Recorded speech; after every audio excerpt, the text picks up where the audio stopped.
दोस्तों, capacitor check करने के लिए आपके लिए इस तरह का मल्टीमीटर चाहिए होगा जिसमें एफ लिखा रहता है। उस मल्टीमीटर के द्वारा आप किसी भी कैपेसिटर की कैपेसिटेंस को चेक कर सकते हैं। ध्यान रहे, किसी किसी मल्टीमीटर में जो लीड है, लीड चेंज करने का ऑप्शन रहता है। नॉर्मली जब रेजिस्टेंस और वोल्टेज चेक करना रहता है, बाकी डायोड वगैरह चेक करना रहता है, तो इस सेक्शन में लगा रहता है प्रोब। लेकिन कैपेसिटर के लिए स्पेशल से अलग पोर्ट दिया हुआ रहता है, तो उसमें जरूर लगा लेना। सबसे पहले तो मेरे पास यहाँ पे ये CX करके लिखा है, ये CX कैपेसिटर चेक करने का कनेक्टर होता है। तो मैंने यहाँ पे मल्टीमीटर में दोनों लीड सही कनेक्टर पर लगा लिया है। कॉमन हमेशा कॉमन में रहता है। इसके बाद कैपेसिटर चेक करने के लिए जहाँ पर भी आपको F लगा रहता है और वहाँ पे जिस भी रीडिंग को आपको चेक करना है, जैसे मेरे पास मैक्सिमम रीडिंग 200 माइक्रोफेरेड है, तो 200 माइक्रोफेरेड तक की रीडिंग को मैं आसानी से चेक कर सकता हूँ। अब इसको चेक करने के लिए मेरे पास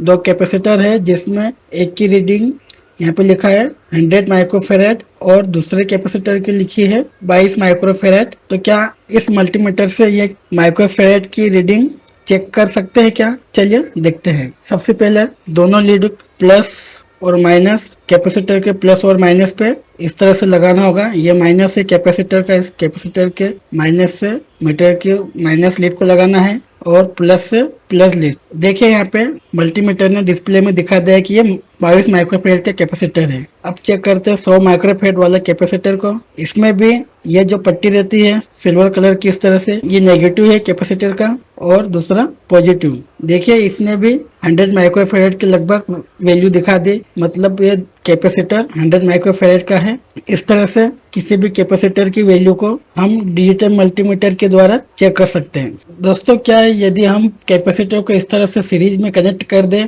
तो क्या इसका माइक्रोफेरेड में कोई बदलाव होगा या नहीं? चलिए आपको हम प्रैक्टिकल करके दिखाते हैं। मैंने एक कैपेसिटर के पॉजिटिव को दूसरे कैपेसिटर के नेगेटिव से कनेक्ट कर दिया है और ये हो गया अभी सीरीज कनेक्शन। अब इसके सीरीज कनेक्शन करने के बाद में ये दोनों कैपेसिटर 100 माइक्रोफेरेड के हैं, तो क्या इसके माइक्रोफेरेड में कोई चेंजिंग आएगा? चलो देखते हैं। ये मैंने नेगेटिव को लगा दिया नेगेटिव पे और दूसरे कैपेसिटर के पॉजिटिव पे लगा दिया। देखिए दोस्तों, यहाँ पे कैपेसिटर 50 माइक्रोफेरेड का रीडिंग दिखा रहा। इसका मतलब यह हुआ कि कैपेसिटर को अगर हम सीरीज में लगा देते हैं, जो वैल्यू होगी वो हाफ हो जाएगी। तो इसका मतलब ये 100 का है तो ये आधा हो गया 50। वहीं अगर कैपेसिटर को पैरेलल में कनेक्ट कर दे तो इसमें क्या होगा? चलो इसको भी देखते हैं। दोनों कैपेसिटर के नेगेटिव नेगेटिव आपस में कनेक्ट कर दिया और ये दोनों कैपेसिटर के पॉजिटिव पॉजिटिव आपस में कनेक्ट कर दिया। अब नेगेटिव पे नेगेटिव प्रोब लगाते हैं और पॉजिटिव पे पॉजिटिव। देखिए ये दोनों कैपेसिटर 22 माइक्रोफेरेड के हैं।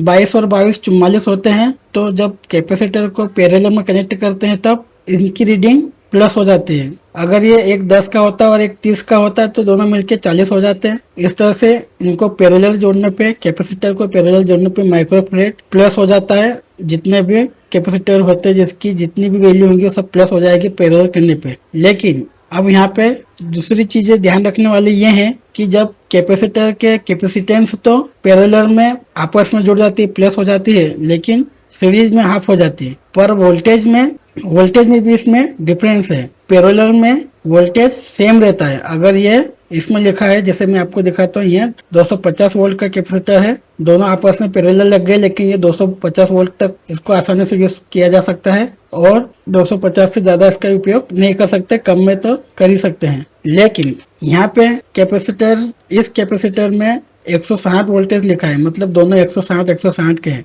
इसमें क्या होगा?